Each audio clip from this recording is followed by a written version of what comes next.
Ethanol निर्मितीचा साखरेच्या उत्पादनाला फटका। किरकोळ बाजारात साखर 75 ते 80 रुपयांच्या घरात तर दर 100 कडे जाण्याची शक्यता। केंद्र सरकारकडून आता विनाशुल्क 10 लाख टन साखर आयातीस देण्यात आली मंजुरी।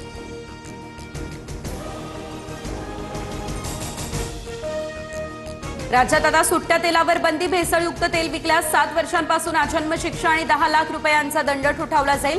एफडीए आयुक्त तुकाराम मुंढेंचा हा इशारा।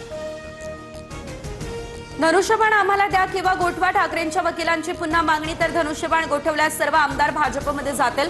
प्रकाश आंबेडकरांचा दावा। शिवसेना पक्ष आणि चिन्हासंदर्भात पुढील सुनावणी 2 सप्टेंबरला होणार असल्याची माहिती। सुप्रीम कोर्टाला आमदारांना अपात्र करण्याचा अधिकार। विधानसभा अध्यक्षांनी प्रकरण योग्य पद्धतीने हाताळलेलं नाही।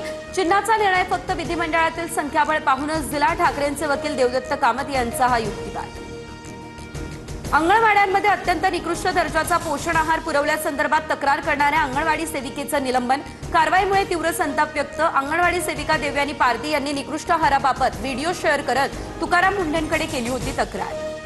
मुंबईतील कुर्ल्यामध्ये क्रेन कोसळली। क्रेनने जेसीबी उचलत असताना ही दुर्घटना घडली। 8 ते 10 जण यात जखमी। रुग्णालयामध्ये उपचार सुरू। मुंबईमधील गायमुख शिवाजी चौक मेट्रो 10चा मार्ग मोकळा। 8,535 कोटींच्या खर्चाला मान्यता। घोडबंदर मार्गाचं रुंदीकरण होणार। लिव्ह इन रिलेशनशिप हे आता विवाह समान। आई वडिलांनाही त्यात हस्तक्षेपाचा अधिकार नाही। दिल्ली उच्च न्यायालयाचा महत्त्वाचा निकाल। उच्च न्यायालयाचा झारखंड सरकारला धक्का। जेएसएससी जेपीएससी परीक्षा आणि भरती रद्द करण्याचा निर्णय झारखंड उच्च न्यायालयाकडून स्थगित।